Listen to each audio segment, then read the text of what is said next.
ಪುರಾಣ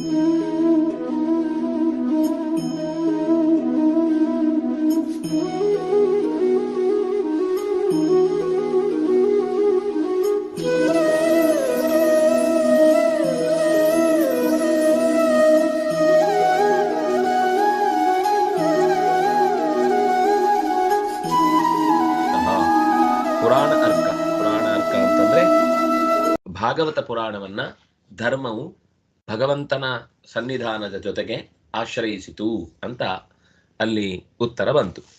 ಈ ಅಂಕ ಕೃಷ್ಣರಾಜ ಭಟ್ಟರಿಗೆ ಹೋಗುತ್ತೆ, ಯಾರಿಗೂ ಸಿಕ್ಕಿಲ್ಲ.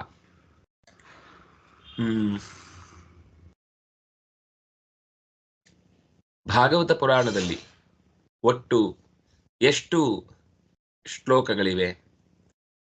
ದೀಪ ಅವರು.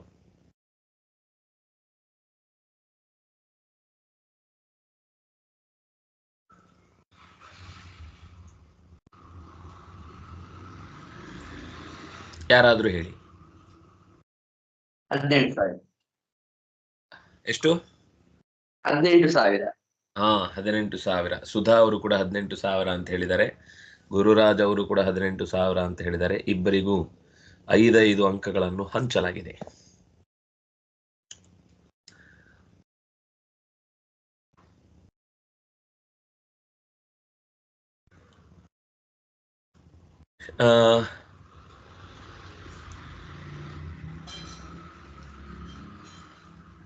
ಭಾಗವತದಲ್ಲಿ ಪ್ರಧಾನವಾಗಿ 10 ಅವತಾರಗಳನ್ನು ಹೇಳ್ತಾರೆ. ಅದು ಬಿಟ್ಟು ಇನ್ನೂ ಕೆಲವು ರೂಪಗಳನ್ನು ಸೇರಿಸಿ ಒಂದು ವಿಶೇಷ ಸಂಖ್ಯೆಯಲ್ಲಿ ಅದನ್ನು ಸೆರೆ ಹಿಡಿದು ಹೇಳ್ತಾರೆ. ಇಷ್ಟು ವಿಷಯಗಳ, ಇಷ್ಟು ಭಗವದ್ ರೂಪಗಳ ಬಗ್ಗೆ ಚಿಂತನೆ ಇಲ್ಲಿ ನಡೆದಿದೆ ಅಂತ. ಅದು ಎಷ್ಟು ರೂಪ? ಚೈತನ್ಯ ಅವರು.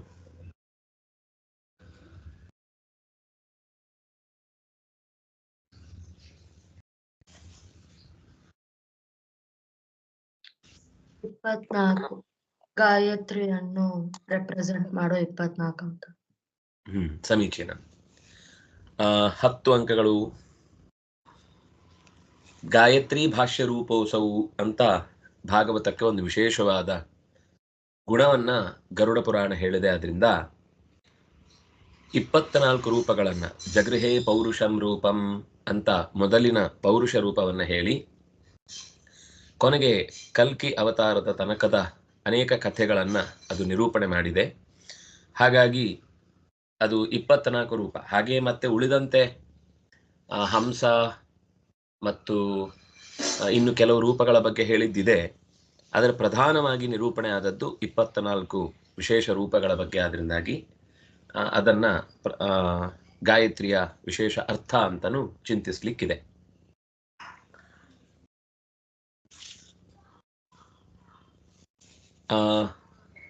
ವೇದವ್ಯಾಸ ಅವತಾರ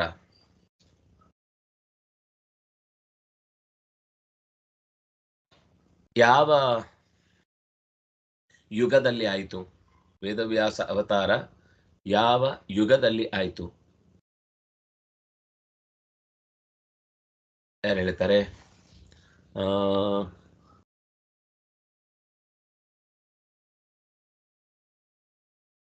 ಸಹನ ಅವರು ಹೇಳಿ.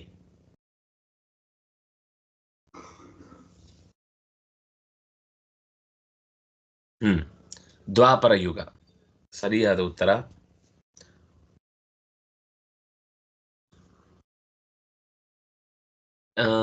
ಇದು ಕೇವಲ ದ್ವಾಪರದಲ್ಲಿ ಮಾತ್ರ ಆಗ ಮಾತ್ರ ಆದದ್ದಲ್ಲ, ಪ್ರತಿ ಹಿಂದೆಯೂ ಚತುರ್ಯುಗಗಳಲ್ಲಿ ಬೇರೆ ಕಡೆನೂ ಆಗಿದೆ.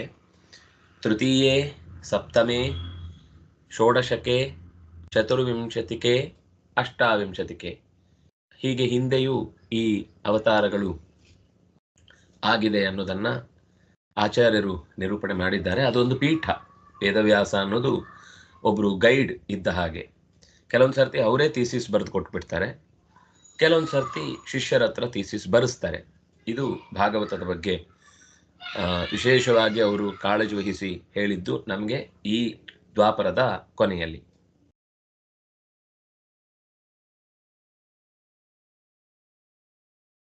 ವೇದವ್ಯಾಸರನ್ನ ಪರಿಚಯಿಸುವಾಗ ವಿಶೇಷವಾಗಿ ಅವರನ್ನ ಯಾವುದೋ ಒಂದು ಕೆಲಸಕ್ಕೆ ಗುರುತಿಸ್ತಾರೆ. ಈ ಕೆಲಸಕ್ಕೆ ಅವರನ್ನ ನಾವು, ಈ ಕೃತಿಗೆ ಅವರನ್ನು ನಾವು ನೆನ್ಪಿಟ್ಕೊಳ್ಬೇಕು ಅಂತ ಭಾಗವತದ ರಚನೆ ಮಾಡುವ ಆರಂಭದಲ್ಲೂ ಈ ಮಾತು ಬಂದಿದೆ. ಇಂಥ ಋಷಿಗಳು ಈ ಕೃತಿಯನ್ನು ರಚನೆ ಮಾಡಿದವರು ನಮಗೆ ಭಾಗವತವನ್ನು ಕೂಡ ರಚನೆ ಮಾಡಿ ಕೊಟ್ಟಿದ್ದಾರೆ ಅಂತ. ಆ ಕೃತಿ ಯಾವುದು ಸ್ವಾತಿಯವರು?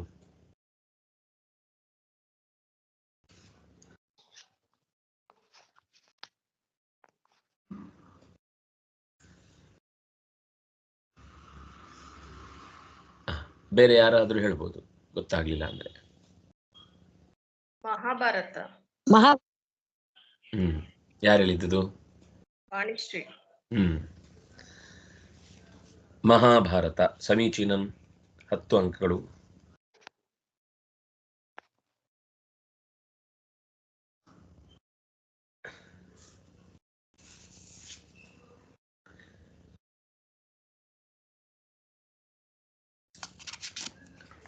ಅವರನ್ನ ವೇದವ್ಯಾಸರನ್ನ ಬಂದು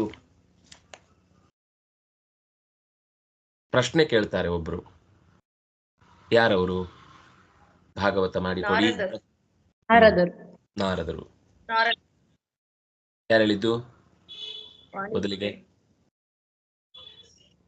ಮೊದಲಿಗೆ ಹೇಳಿದ್ಯಾರು? ಭೂಷಣ್ ಅವರು 5 ಅಂಕ. ಮೊದಲು ಹೇಳಿದ್ದು ವಾಣಿಶ್ರೀ ಅವರಲ್ವಾ? ಯಾರು? 2 ಸಾವಿರ. ಇನ್ನೊಬ್ರು? ಭೂಷಣ್ ಅವ್ರು ಹೇಳಿದ ನಾನು ಹೇಳ್ದ. ಸರಿ ಸರಿ, ಭೂಷಣ್ ಅವರು ಮೊದಲು ಹೇಳಿದ್ದಾ? ಸರಿ. ಮಹಾಭಾರತ ಫಸ್ಟ್ ನಾನು ಹೇಳಿದೆ ಆಚಾರ್ಯ. ಯಾರದು? ನಂಗೆ ಕಾಣಿಸ್ತಿಲ್ಲ ಇಲ್ಲಿ. ಶ್ರೀದೇವಿ ಅಂತ. ಸರಿ ಸರಿ ಸರಿ.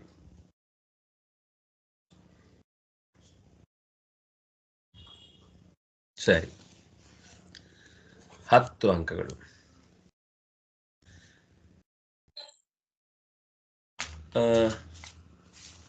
ನಾರದರು ಚತುರ್ಮುಖನ ಯಾವ ಭಾಗದಿಂದ ಹುಟ್ಟಿದ್ರು? ನಾರದರು ಚತುರ್ಮುಖನ ಮಕ್ಕಳಲ್ಲಿ ಅನೇಕ ಜನರಲ್ಲಿ ಒಬ್ರು, ದಶಮಸ್ತತ್ರ ನಾರದ ಅಂತ. ಅವರು ಚತುರ್ಮುಖನ ಯಾವ ಭಾಗದಿಂದ ಹುಟ್ಟಿದ್ರು? ರೂಪ?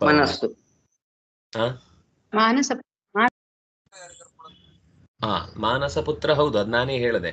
ಯಾವ ಭಾಗ ಅಂತ ಕೇಳಿದೆ ನಾನು. ಭೂಷಣ್ ಅವರು ಉತ್ತರ ಕೊಟ್ರು, ಸುಧಾ ಅವರು ಉತ್ತರ ಕೊಟ್ರು. ತೊಡೆ ಕರೆಕ್ಟ್. ಭೂಷಣ್ ಅವರು, ಸುಧಾ ಅವರು ಇಬ್ಬರಿಗೂ 10 ಅಂಕಗಳು. ಅವರ ಉತ್ಸಂಗದಿಂದ ಅಂದ್ರೆ ತೊಡೆಯ ಭಾಗದಿಂದ ಹುಟ್ಟಿದ್ರು ಅಂತ ಅದರದ್ದು ಸ್ಥಾನವನ್ನು ಕೂಡ ಹೇಳಿದ್ದಾರೆ.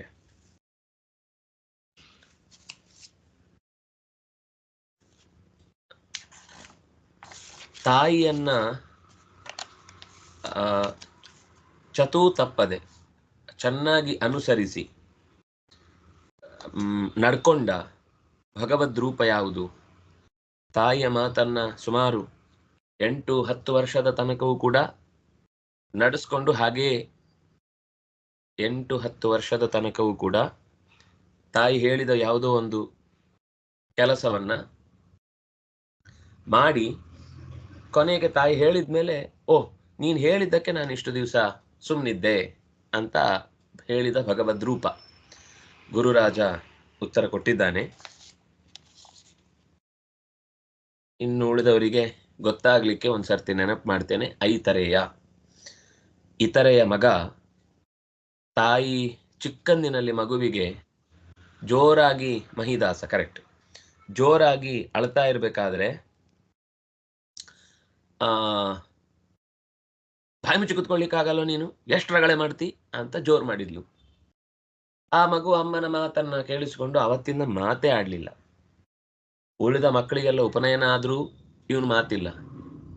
ಹಾಗಾಗಿ ಉಳಿದ ಮಕ್ಕಳ ಜೊತೆಗೆ ಇವನಿಗೆ ಹೋಗ್ಲಿಕ್ಕೂ ಇರ್ಲಿಲ್ಲ, ಪಾಠವೂ ಇರ್ಲಿಲ್ಲ. ಒಂದು ರೀತಿ ಬೆಪ್ಪು ತಕಡಿಯ ತರ ಓಡಾಡ್ತಾ ಇದ್ದ. ತಾಯಿಗೆ ತುಂಬಾ ಬೇಸರವಾಗಿ, ಏನ್ ಮಗು, ನಿನಗೊಂದು ಬಾಯಿ ಬಂದಿದ್ರೆ ಅಪ್ಪ ಒಂದಿಷ್ಟು ಶ್ಲೋಕಗಳನ್ನು ಮಂತ್ರಗಳನ್ನು ಹೇಳಿಕೊಡ್ತಿದ್ದ. ಅದರ ಜೊತೆಗೆ ನೀನು ಅಪ್ಪನ ಜೊತೆಗೆ ಓಡಾಡ್ತಾ ಒಂದು ಊರಲ್ಲಿ ಒಂದಿಷ್ಟು ನಿನಗೆ ಅಮ್ಮ ತುಂಬಾ ತಿಳಿದವಳು. ಅಪ್ಪ ತಿಳಿದವನಲ್ಲ ಅಂತಲ್ಲ, ಆದ್ರೆ ಅಮ್ಮನಿಗೆ ತುಂಬಾ ಸಮಾಧಾನ ಇತ್ತು. ಮಗುವಿಗೆ ಚೆನ್ನಾಗಿ ಗೊತ್ತಿರಬೇಕು ಅಂತನ್ನುವ ಆಸೆಯೂ ಇತ್ತು. ಇವತ್ತಿನ ಮಕ್ಕಳಿಗೆ ಅದೆಲ್ಲ ಕಲಿಬೇಡ, ಅದೆಲ್ಲ ಈಗಲ್ಲ, ಅದೆಲ್ಲ ಟ್ಯೂಷನ್ಗೆ ಹೋಗು, ಆಮೇಲೆ ನೋಡು ಅಂತ ಹೇಳುವ ಅಮ್ಮಂದಿರಿರುವುದು ಇವತ್ತು. ಮಕ್ಕಳಿಗೆ ಎಲ್ಲಿಯಾದ್ರೂ ಕಲೀಲಿಕ್ಕೆ ಹಾಕ್ತಾರೆ ಅಂತಂದ್ರು ಬೇಡ ಅಂತ ತುಂಬಾ ವಿರೋಧ ಬರುವುದೇ ಜಾಸ್ತಿ ನೋಡ್ತೇವೆ ನಾವು. ಶಾಲೆಗಳಲ್ಲಿ ಕೇಳಿದಾಗ ಸ್ಪಷ್ಟ ಗೊತ್ತಾಗುತ್ತೆ, ಇಂಥದ್ದೆಲ್ಲ ಬೇಡಪ್ಪ, ನಮ್ದು ತುಂಬಾ ದೊಡ್ಡ ಶಾಲೆ ಇರಬೇಕು, ಪಟಪಟ ಅಂತ ಅರ್ಥ ಆಗದ ಭಾಷೆಯಲ್ಲಿ ಮಾತಾಡಬೇಕು ಅಂತ. ಆದ್ರೆ ಅವಳು ಆ ಮಗುವಿಗೆ ಚೆನ್ನಾಗಿ ಕಲೀಲಿಕ್ಕೆ ಬರಬೇಕು, ಶಾಸ್ತ್ರ ಗೊತ್ತಿರಬೇಕು ಅಂತ ಅಪೇಕ್ಷೆ ಪಟ್ಲು. ಆ ನಂತರ ಒಂದು ಸಭೆಗೆ ಹೋದ. ಅಮ್ಮನನ್ನ ಕೇಳ್ದ, ಅಮ್ಮ ನೀನು ಎಷ್ಟು ಅಳ್ತಾ ಇದ್ದಿ ಅಂತ ಗೊತ್ತಾಯ್ತು, ನಾನು ಮಾತಾಡಬೇಡ ಅಂತ ನೀನೇ ಹೇಳಿದ್ದಕ್ಕೆ ನಾನು ಸುಮ್ಮನಿದ್ದೆ, ನಾನು ಮಾತಾಡ್ಲಾ ಅಂತ ಆ ಮಗು ಕೇಳಿದ್ಮೇಲೆ ತಾಯಿ ತುಂಬಾ ಸಂತೋಷಪಟ್ಟು ಅಪ್ಪಿಕೊಳ್ತಾಳೆ. ನೀನು ಯೋಚನೆ ಮಾಡಬೇಡ, ನಾನು ಎಲ್ಲಾ ವೇದಗಳನ್ನು ಚೆನ್ನಾಗಿ ಅಧ್ಯಯನ ಮಾಡಿದ್ದೇನೆ, ನಂಗೆ ಗೊತ್ತು ಅಂತ ಹೇಳಿ ಸಭೆಯಲ್ಲಿ ಹೋಗಿ ಅಪ್ಪನ ತೊಡೆ ಹತ್ರ ಕೂತಾಗ ಜಾಡಿಸಿ ಪಕ್ಕಕ್ಕೆ ಸರಿಸಿದ ಅಪ್ಪ ಸಿಟ್ಟಿನಿಂದ. ಏನು ಇನ್ನು ಮೂಕ ಮಗುವನ್ನ ಅಪ್ಪ ಹೆತ್ತು ಇಲ್ಲಿಗೆಲ್ಲ ಕರ್ಕೊಂಡ್ಬರ್ತಾನೆ ದಕ್ಷಿಣೆಗೆ ಅಂತವನನ್ನ ತಾತ್ಸಾರ ತಿರಸ್ಕಾರ ಮಾಡ್ತಾನೆ ಅಂತ ಭಾವಿಸಿ ಹೆದರಿದ. ಆದರೆ ಆ ಮಗು ಕೆಳಕ್ಕೆ ಬೀಳುವ ಮುನ್ನವೇ ನೆಲದಿಂದ ಎದ್ದ ಒಂದು ಆಸನ ಆತನನ್ನ ಕೂಡಿಸಿ ಆತನಿಂದ ಸಮಗ್ರ ವೇದಗಳ ಉಪದೇಶವನ್ನ ಆ ದೇವತೆಗಳ ಗುಂಪು ಪಡೆಯಿತು ಅನ್ನೋದರಿಂದ ಅವನನ್ನ ಮಹಿದಾಸ ಅಂತ ಹೆಸರು ಬಂತು ಅಂತ ನಾವು ಹಿಂದೆ ನೋಡಿದ್ವಿ. ಇನ್ನೊಂದು ಈಗಲೇ ಅದರ ಕ್ಲೂ ಸಿಕ್ಕಿದೆ ಅನ್ಸುತ್ತೆ, ಬೇಡ ಮತ್ತೆ ನೋಡೋಣ. ವೇದವ್ಯಾಸರು ಮೊದಲು ಯಾರಿಗೆ ಈ ಭಾಗವತವನ್ನು ಪಾಠ ಮಾಡಿದ್ರು?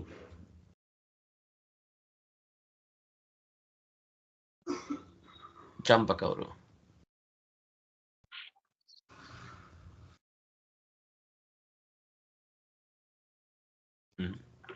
ದೀಪ ಅವ್ರು ಹೇಳಿ. ಅವರ ಮಗ ಶುಕಾಚಾರ್ಯರಿಗೆ. ಕರೆಕ್ಟ್, ಅವರ ಮಗ ಶುಕಾಚಾರ್ಯರಿಗೆ. ಶುಕ, ಭೂಷಣ್ ಅವರು, ಸುಧಾ ಅವರು, ದೀಪ ಅವರು 3 ಜನನು ಹೇಳಿದಿರಿ. ಹಂಚಿಬಿಡ್ತೇನೆ 5-5-5 ಅಂತ.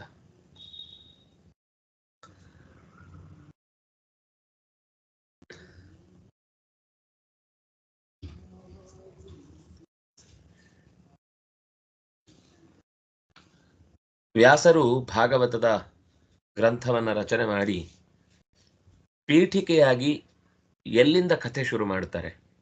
ಭಾಗವತದ ಕಥೆ ಎಲ್ಲಿಂದ ಶುರುವಾಗುತ್ತೆ?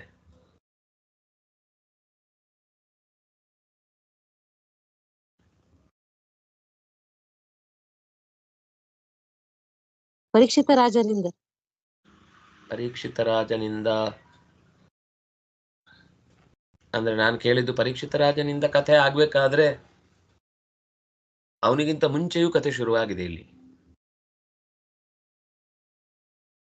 ಪರೀಕ್ಷಿತ ರಾಜನಿಗೆ ಕಥೆ ಹೇಳುತ್ತಿದ್ದು.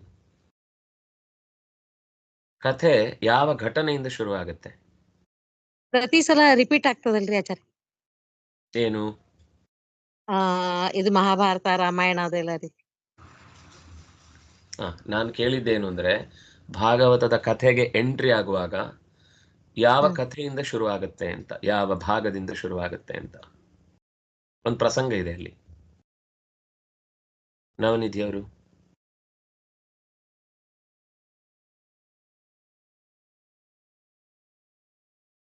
ಚೈತನ್ಯ ಅವರು.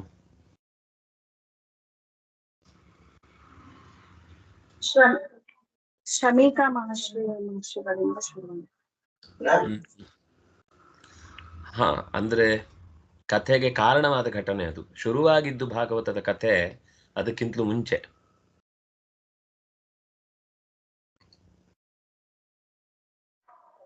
ದುರ್ಯೋಧನ ತೊಡೆ ಮುರಿದು. ದುರ್ಯೋಧನ ತೊಡೆ ಮುರಿದು. ರಣಾಂಗಣದ ಕೊನೆಯ ದಿನದ ತೊಡೆ ಮುರಿದು ಬಿದ್ದ ದುರ್ಯೋಧನನ ಘಟನೆಯಿಂದ ಶುರುವಾಗುತ್ತೆ. ಅಲ್ಲಿ ಇಡೀ ಭಾಗವತದ ಕಥೆಯ ಪೂರ್ವ ಪೀಠಿಕೆಯಾಗಿ ನಾನು ಕಥೆ ಶುರು ಮಾಡುತ್ತೇನೆ ಅಂತ ಸೂತ ಪುರಾಣಿಕರು ಪ್ರತಿಜ್ಞೆ ಮಾಡಿ ಅಂದರೆ ಪೂರ್ವದಲ್ಲಿ ಅವರು ವ್ಯಾಸರು ಅವರಿಗೆ ಅಂದರೆ ಇನ್ನೂ ಏನೋ ಬರ್ದಿಲ್ಲ ಅಂತ ಅನಿಸಿದ್ದು, ಅದು ಪೂರ್ವದಲ್ಲಿ ಚತುರ್ಮುಖನಿಂದ ನಾರದರಿಗೆ ಉಪದೇಶ ಆಗಿತ್ತು, ಇದೆಲ್ಲ ಹೇಳಿ ಕಥೆ ನಾನು ಶುರು ಮಾಡಬೇಕು ಅಂತ ಆ ಕಥೆಗೆ ಸಂಬಂಧಪಟ್ಟ ಮೂಲ ಘಟನೆಯನ್ನು ಹೇಳ್ತಾರೆ ಅಂತ ನಾನು ಪ್ರಶ್ನೆ ಕೇಳಿದ್ದು. ಆ ತೊಡೆ ಮುರಿದು ಬಿದ್ದ ದುರ್ಯೋಧನನ ಘಟನೆಯಿಂದ ಪರೀಕ್ಷಿತನ ಕಥೆಗೆ ಲಿಂಕ್ ಸಿಗುತ್ತೆ. ದುರ್ಯೋಧನನ ಘಟನೆ ಈಗೊಂದು ಲಿಂಕ್ ಸಿಗುತ್ತೆ ಅಂತ ನಾನು ಕ್ಲೂ ಕೊಟ್ಟುಬಿಟ್ಟಿದ್ದೇನೆ. ಆದರೂ ನನಗೆ ಒಂದು ಸಂದೇಹ ಇದೆ ಅಂತ ಇಟ್ಕೊಳ್ಳಿ ನೀವು. ಈ ತೊಡೆ ಮುರಿದು ಬಿದ್ದ ಘಟನೆಗೂ ಪರೀಕ್ಷಿತನಿಗೂ ಏನ್ ಸಂಬಂಧ? ಯಾಕೆ ಹೇಳಬೇಕಿತ್ತು ಈ ಘಟನೆಯನ್ನ?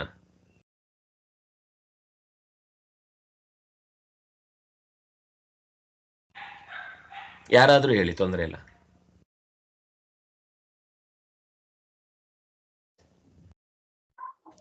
ಪರೀಕ್ಷಿತ ಅವಾಗ ಉತ್ತರೆಯ ಗರ್ಭದೊಳಗಿರ್ತಾನ. ಅಶ್ವತ್ಥಾಮ ಬ್ರಹ್ಮಚರ್ಯವನ್ನು ನಾಶ ಮಾಡ್ಕೋತ. ಸರಿ ಸರಿ, ಒಂದು ಲಿಂಕ್ ಸಿಕ್ತು. ಇನ್ನೊಂದೇನೋ ಲಿಂಕ್ ಇದೆ. ಒಂದು ಲಿಂಕ್ ಕರೆಕ್ಟ್.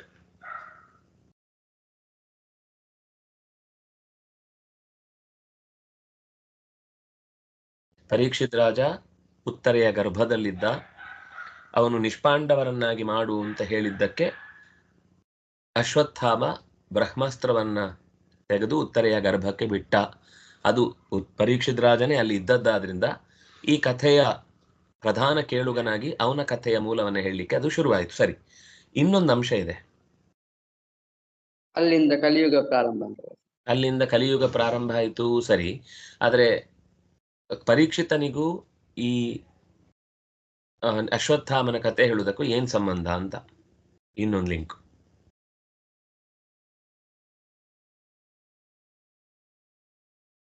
ಅಶ್ವತ್ಥಾಮಾಚಾರ್ಯರೇ ಅವರು ಪರೀಕ್ಷಿತ ರಾಜರಿಗೆ ಕೊಲ್ಬೇಕು ಅಂತ ಹೇಳಿ ಅಸ್ತ್ರವನ್ನು ಬಿಟ್ಟಿರ್ತಾರೆ. ಅದು ಸರಿ, ಅದು ಉತ್ತರ ಅದೇ ಬಂತು. ಪರೀಕ್ಷಿತ ರಾಜನನ್ನ ಕೊಲ್ಲಿಕ್ಕೋಸ್ಕರನೇ ಅಶ್ವತ್ಥಾಮ ಬ್ರಹ್ಮಾಸ್ತ್ರವನ್ನು ಬಿಟ್ಟ ಅಂತ. ಅದು ಬಿಟ್ಟು ಈ ಕಥೆಗೆ ಪರೀಕ್ಷಿತನಿಗೆ ಇನ್ನೊಂದು ಲಿಂಕ್ ಇದೆ. ಅಂದ್ರೆ ಯಾರು ಕೊಲ್ಲಿಕ್ಕೆ ಬಂದ್ರು ಅವರೇ ಪುನಃ ಅವನಿಗೆ ಬೋಧನೆ ಮಾಡ್ಲಿಕ್ಕೆ ಬಂದಿದ್ದಾರೆ. ಕರೆಕ್ಟ್. ಯಾರು ಅವನನ್ನ ಕೊಲ್ಲುವ ಪ್ರಯತ್ನ ಮಾಡಿದ್ನೋ ಅದೇ ವ್ಯಕ್ತಿ ಮುಂದೆ ಪರೀಕ್ಷಿತ್ ರಾಜನನ್ನ ಉದ್ಧಾರ ಮಾಡಲಿಕ್ಕೆ ಶುಕಾಚಾರ್ಯರಾಗಿ ಬಂದರು. ಪರೀಕ್ಷಿತ್ ರಾಜನಿಗೆ ಬಾಣವನ್ನ ಬಿಟ್ಟ ಅಶ್ವತ್ಥಾಮಾಚಾರ್ಯರೇ ಮತ್ತೊಂದು ರೂಪದಿಂದ ಶುಕಾಚಾರ್ಯರಾಗಿ ಬಂದು, ಅಶ್ವತ್ಥಾಮ ರೂಪ ಅದು ಚಿರಜೀವಿ, ಆದರೆ ಇನ್ನೊಂದು ರೂಪದಿಂದ ಅವನಿಗೆ ಭಾಗವತವನ್ನ ಕೊಟ್ಟು ಉದ್ಧಾರ ಮಾಡುವುದಕ್ಕೋಸ್ಕರ ಶುಕಾಚಾರ್ಯರಾಗಿ ಬಂದ್ರು ಅನ್ನೋದು ಇಬ್ಬರಿಗೂ 10 ಮಾರ್ಕ್. ಸುಧಾ ಅವರಿಗೂ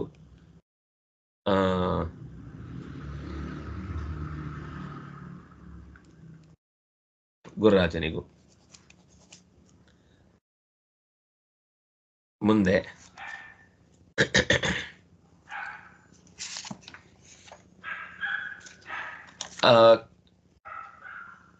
ಪರೀಕ್ಷಿತ್ ರಾಜ ಹುಟ್ಟುವ ಸಮಯದಲ್ಲಿ ಅಲ್ಲೆಲ್ಲ ಅವನ ಬಗ್ಗೆ ಜಾತಕ ಬರೀತಾರೆ, ಎಲ್ಲ ಆಗತ್ತೆ. ಆಮೇಲೆ ಪಾಂಡವರ ಹತ್ರ ಶಿಕ್ಷಣವನ್ನು ಪಡ್ಕೊಳ್ತಾನೆ. ಪಡ್ಕೊಂಡ ನಂತರ ಪಾಂಡವರು ಮಹಾಪ್ರಸ್ಥಾನಕ್ಕೆ ಹೊರಡುತ್ತಾರೆ. ಅಲ್ಲಿ ಅವ್ರಿಗೇನು ಕಾರಣ ಏನಿತ್ತು ಮಹಾಪ್ರಸ್ಥಾನಕ್ಕೆ ಹೊರಡ್ಲಿಕ್ಕೆ? ಒಂದು ವಿಶೇಷವಾದ ಕಾರಣ ಏನಾದರೂ ಇತ್ತ? ಯಾಕೆ ಅವರು ಮಹಾಪ್ರಸ್ಥಾನಕ್ಕೆ ಹೊರಟರು? ಪರೀಕ್ಷಿತ ರಾಜ ಯೋಗ್ಯ ಅಂತ ಅಧಿಕಾರ ಬಿಟ್ಟುಕೊಡ್ಬೇಕು ಅಂತ ಅವನೇನಾದ್ರೂ ಗಲಾಟೆ ಮಾಡಿದ್ನ? ಕೃಷ್ಣ ತನ್ನ ಅವತಾರವನ್ನು ಮುಗಿಸಿದ್ದಾನೆ.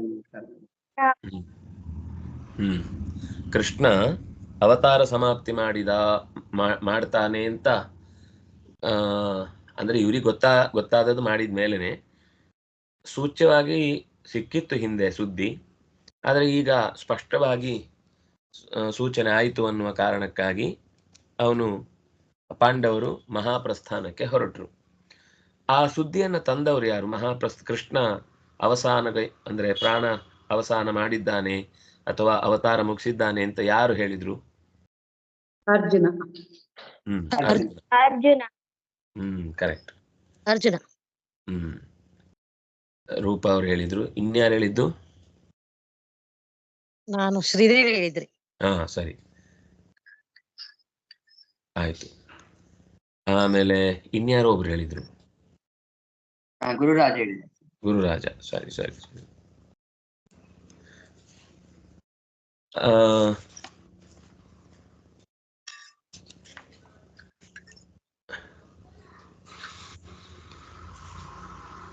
ಅಶ್ವತ್ಥಾಮಾಚಾರ್ಯರಿಗೆ ಇಬ್ರು ಶಾಪ ಕೊಡ್ತಾರೆ.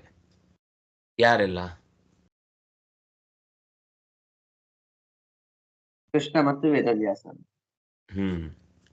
ಕೃಷ್ಣ ಮತ್ತು ವೇದವ್ಯಾಸರು ಇಬ್ರು ಕೂಡ ಅಸ್ತ್ರವನ್ನ ಹಿಂತೆಗೆದುಕೋ ಅಂತ ಹೇಳಿದ್ದನ್ನ ಕೇಳದ ಇದ್ದದ್ದಕ್ಕೆ ವೇದವ್ಯಾಸರು ಶಾಪ ಕೊಟ್ಟರು.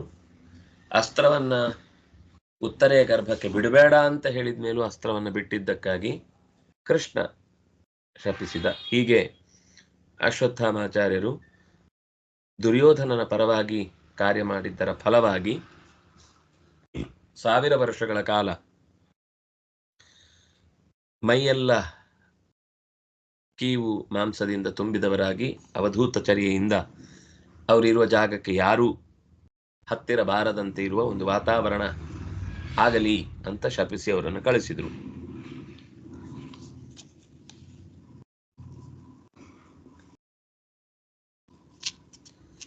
ಕೃಷ್ಣನನ್ನ ಹಸ್ತಿನಾವತಿಯಲ್ಲಿದ್ದಾಗ ಚೆನ್ನಾಗಿ ಸ್ತೋತ್ರ ಮಾಡ್ತಾಳೆ ಕುಂತಿ.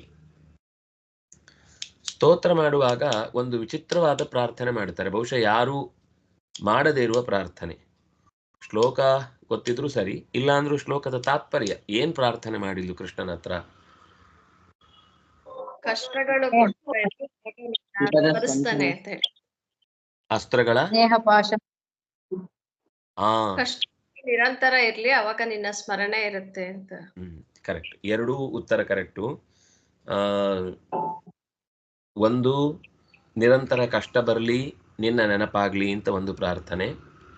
ಎರಡನೇದ್ದು, ಈ ಯಾದವರು ಮತ್ತು ಪಾಂಡವರು ನನ್ನನ್ನು ತುಂಬಾ ಪ್ರೀತಿಸ್ತಾ ಇದ್ದಾರೆ, ಇವರ ಸ್ನೇಹಪಾಶವನ್ನ ಸ್ನೇಹಪಾಶಮಿಮಂ ಛಿಂದಿ ದೃಢಂ ಪಾಂಡುಷು ವೃಷ್ಣಿಷು ಅಂತ ಕೇಳಿದ್ಲಾದ್ರಿಂದ ಎರಡೂ ಉತ್ತರ ಸರಿ.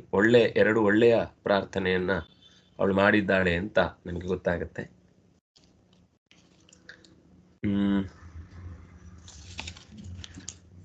ಮುಂದೆ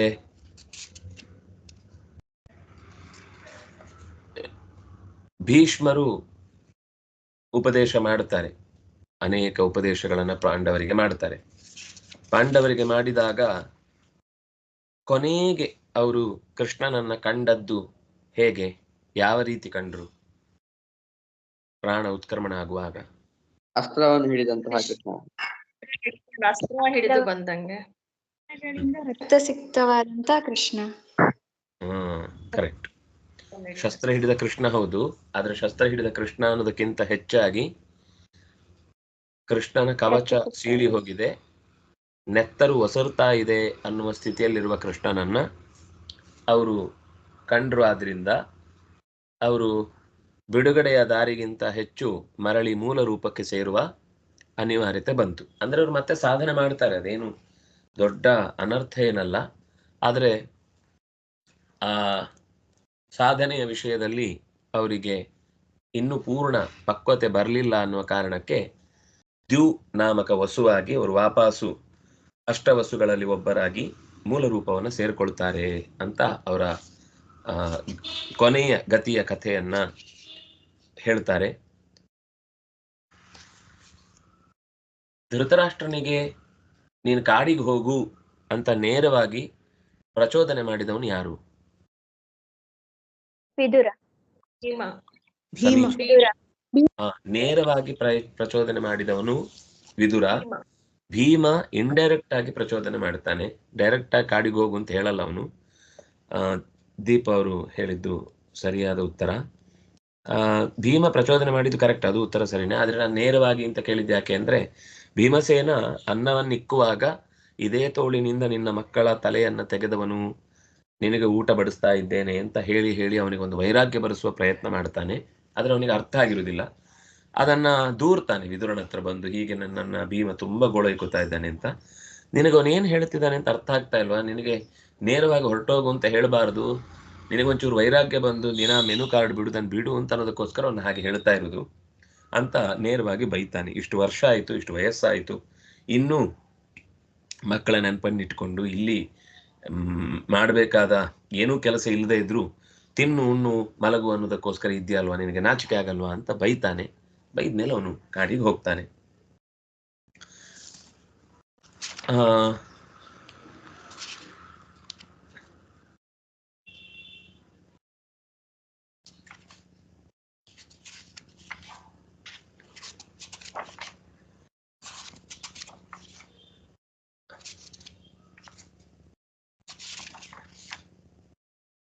ಪರೀಕ್ಷಿತ ರಾಜ ಬೇಟೆಗೆ ಹೊರಡುವಾಗ ಇಬ್ಬರನ್ನು ನೋಡುತ್ತಾನೆ. ಯಾರಿಬ್ರು? ಒಟ್ಟು 3 ಜನ ನೋಡ್ತಾನೆ ಅಂತ ಇಟ್ಕೊಳ್ಳಿ. 3 ಜನ ಯಾರು ಅಂತಾನು ಹೇಳ್ಬೋದು.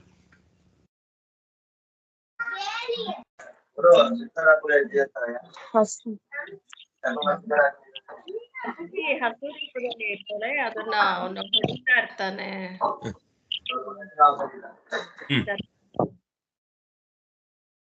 3 ಜನ ಯಾರು? ಭೂಮಿ ಏನೋ ಸರ್.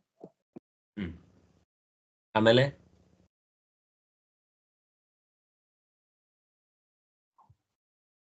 ಭೂಮಿ, ಧರ್ಮ, ಕಲಿ. ಸಮೀಚೀನ. ರಾಣಿಯವರು ಹೇಳಿದ್ರು ಸ್ವಲ್ಪ, ಅವರಿಗೂ ಮತ್ತು ಸುಧಾ ಅವರಿಗೆ ಪೂರ್ತಿ 10. ಭೂಮಿ ಗೋರೂಪದಲ್ಲಿರ್ತಾಳೆ, ಧರ್ಮ ಎತ್ತಿನ ರೂಪದಲ್ಲಿರ್ತಾನೆ, ಮತ್ತು ಆ ಕಲಿ ರಾಜನ ವೇಷದಲ್ಲಿರ್ತಾನೆ.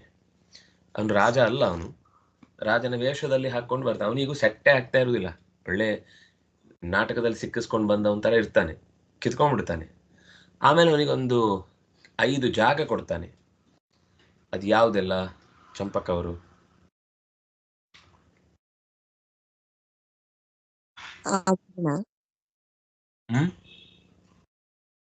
ಚಿನ್ನ, ಮದ್ಯ ಇರುತ್ತೆ. ಚಿನ್ನ, ವೇಶ್ಯೆ,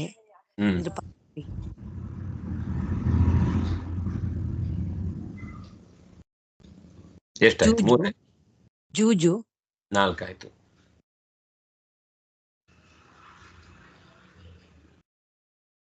ಸೂನ. ಸೂನ ಅಂದ್ರೆ ಹಿಂಸೆ, ಅನ್ಯಾಯ, ಪಾಪ, ದಗ ಏನು ದರೋಡೆಕೋರ, ಅದೇನಂತಾರೆ, ಮೋಸಗಾರಿಕೆ, ಇದು ಸೂನ. ಒಟ್ಟು 5 ಜಾಗದಲ್ಲಿ ಕಲಿ ತನ್ನ ಸ್ಥಾನವನ್ನ ಇಟ್ಕೊಳ್ಳಿಕ್ಕೆ ಅವನು ಪರ್ಮಿಷನ್ ಕೊಡ್ತಾನೆ. ವಸ್ತುತಃ 4 ಕೊಡ್ತಾನೆ. ಕೊನೆಯದು ಯಾವ್ದು ಕೊಡುದು?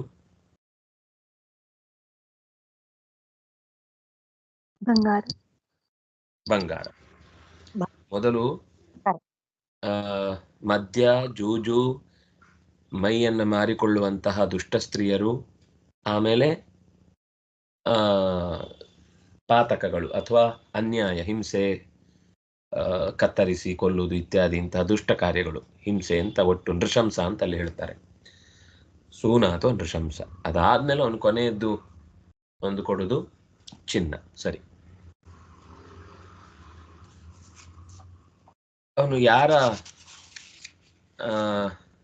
ಶಾಪಕ್ಕೆ ಗುರಿಯಾಗಿ 7 ದಿವಸಗಳಲ್ಲಿ ಪ್ರಾಣ ಕಳ್ಕೊಳ್ಬೇಕು ಅಂತಾಯ್ತು?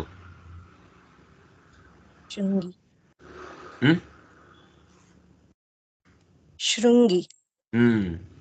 ಶೃಂಗಿ. ಶೃಂಗಿಯ ಒಬ್ಬ, ಕರೆಕ್ಟ್, ಭೂಷಣ್ ಅವರು ಕರೆಕ್ಟು.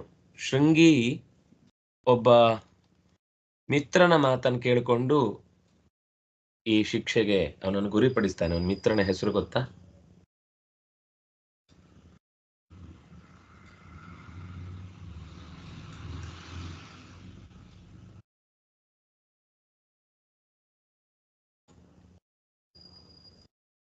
ಗೌರಮುಖ ಅಂತ ಅವನ ಹೆಸರು.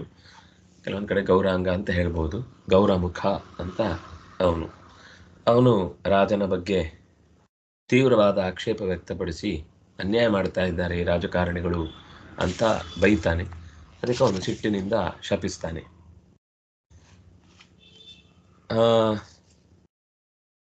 ಪಾತಾಳದಿಂದ ಸತ್ಯಲೋಕದ ತನಕ ಭಗವದ್ ರೂಪವನ್ನ ವಿವರಿಸ್ತಾರೆ. ಅದಕ್ಕೆ ಏನೋ ಒಂದು ಹೆಸರಿದೆ. ಏನದು? ಪಾತಾಳದಿಂದ ಸತ್ಯಲೋಕದ ತನಕ ತ್ರಿವಿಕ್ರಮ. ಹಾ, ತ್ರಿವಿಕ್ರಮ ಅದು ವಾಮನ ಅವತಾರದಲ್ಲಿ ಬಂದದ್ದು. ಇಲ್ಲಿ ಭಾಗವತದ ಆರಂಭದಲ್ಲಿ ಪಾತಾಳದಿಂದ ಸತ್ಯಲೋಕದ ತನಕ ಅವನೊಂದು ವಿಶಿಷ್ಟ ರೂಪವನ್ನ ಹೇಳ್ತಾರೆ. ಪೌರುಷ ರೂಪ ಅಥವಾ ಅದಕ್ಕೆ ವಿರಾಟ್ ರೂಪ ಅಂತ ಕರೀತಾರೆ. ಪೌರುಷ ಅಂದ್ರೆ ಮೊದಲು ತೆಗೆದುಕೊಂಡ ರೂಪ ಅನ್ನೋದಕ್ಕೋಸ್ಕರ ಅದಕ್ಕೆ ಪೌರುಷ ಅಂತ ಹೆಸರು. ತ್ರಿವಿಕ್ರಮ ಅನ್ನೋದು ಸರಿನೇ, ಭಗವಂತನ ಎಲ್ಲ ರೂಪಗಳು ವ್ಯಾಪ್ತವಾದದ್ದೇ. ಭಾಗವತದಲ್ಲಿ ಆರಂಭದಲ್ಲಿ ಉಲ್ಲೇಖ ಮಾಡಿದ 2 ರೂಪಗಳು, ಒಂದು ಅಣೋರಣೀಯ ರೂಪ, ಹೃದಯದ ಮಧ್ಯದಲ್ಲಿರುವ ಸಣ್ಣ ಜಾಗದಲ್ಲಿರುವಂತಹ ಒಂದು ರೂಪದ ಬಗ್ಗೆ ಹೇಳ್ತಾರೆ.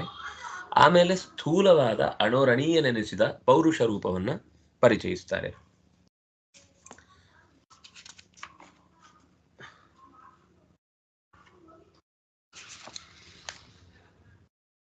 ಒಬ್ಬ ಮೋಕ್ಷ ಸಾಧಕನಾದವನು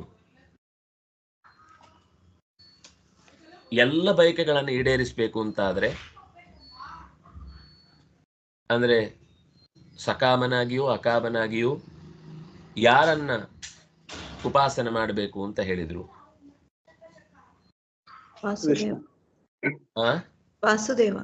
ವಾಸುದೇವ. ಅದಕ್ಕೊಂದು ದಾರಿಯನ್ನು ಹೇಳ್ತಾರೆ. ಅಂದ್ರೆ ಇಂಥ ದಾರಿಯಿಂದ ಅವನನ್ನ ಸೇರ್ಬೇಕು, ಇಂಥ ಯೋಗದಿಂದ ಆತನನ್ನ ಪೂಜಿಸಬೇಕು ಅಂತ. ಯಾವ ಯೋಗ?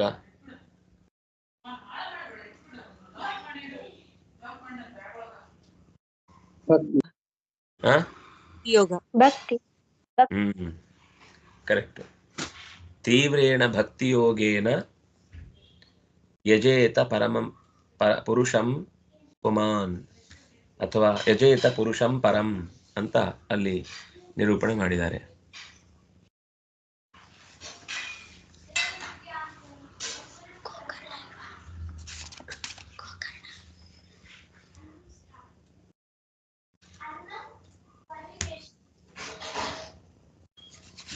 ಭಕ್ತಿ ಯೋಗ ಸರಿ.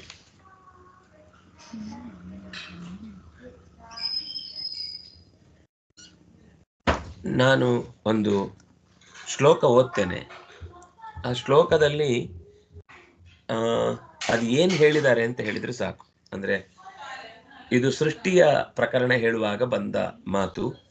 ಇದು ಯಾವ ಸೃಷ್ಟಿಯನ್ನ ಹೇಳ್ತಾ ಇದೆ ಅಂತ ಹೇಳಿ ಸಾಕು. ದಿಗ್ವಾತಾರ್ಕ ಪ್ರಚೇತೋಶ್ವಿ ವಹ್ನೀಂದ್ರೋಪೇಂದ್ರ ಮಿತ್ರಕಾಹ. ದಿಗ್ವಾತಾರ್ಕ ಪ್ರಚೇತೋಶ್ವಿ ವಹ್ನೀಂದ್ರೋಪೇಂದ್ರ ಮಿತ್ರಕಾಹ. ಇದು ಯಾವ ಸೃಷ್ಟಿಯನ್ನ ಹೇಳ್ತಾ ಇದೆ?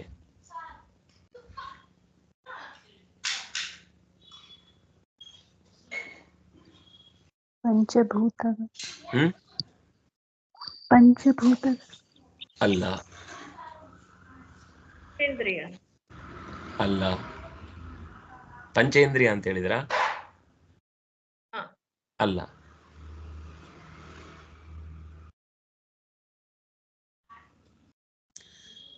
ದಿಗ್ವಾತಾರ್ಕ ಪ್ರಚೇತೋಶ್ವಿ ವಹ್ನೀಂದ್ರೋಪೇಂದ್ರ ಮಿತ್ರಕಾಹ.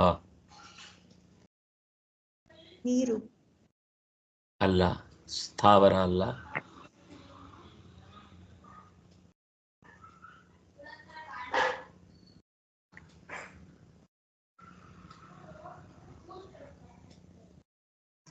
ಅದರ ಪೂರ್ವದ ಸಾಲು ಒತ್ತೇನಾಗ ಉತ್ತರ ಸಿಗುತ್ತೆ ನಿಮಗೆ. ವೈಕಾರಿಕಾನ್ ಮನೋಜಜ್ಞೆ ದೇವಾಹ ವೈಕಾರಿಕಾ ದಶ. ಏನದು? ದೇವತೆಗಳ ಸೃಷ್ಟಿಯನ್ನು ಹೇಳ್ತಾರೆ. ಮೊದಲು ಭೂತಗಳ ಸೃಷ್ಟಿ, ಆಮೇಲೆ ಇಂದ್ರಿಯಗಳ ಸೃಷ್ಟಿ, ಆಮೇಲೆ ಭೂತ ಇಂದ್ರಿಯಗಳನ್ನು ನಿಯಮಿಸುವ ದೇವತೆಗಳ ಸೃಷ್ಟಿ.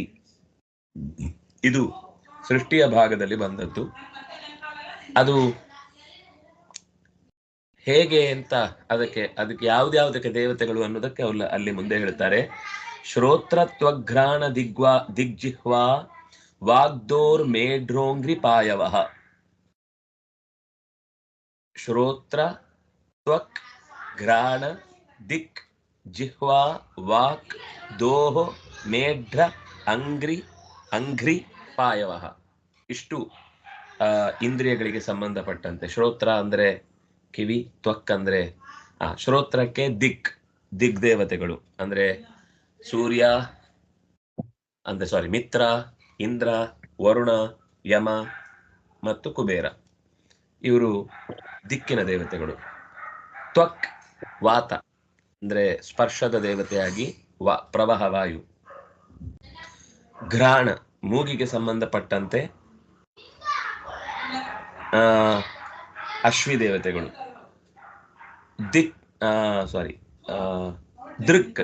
ದೃಕ್ಕಿಗೆ ಅರ್ಕ ಸೂರ್ಯ. ಜಿಹ್ವಾ ಅದಕ್ಕೆ ವಹ್ನಿ. ವಾಕ್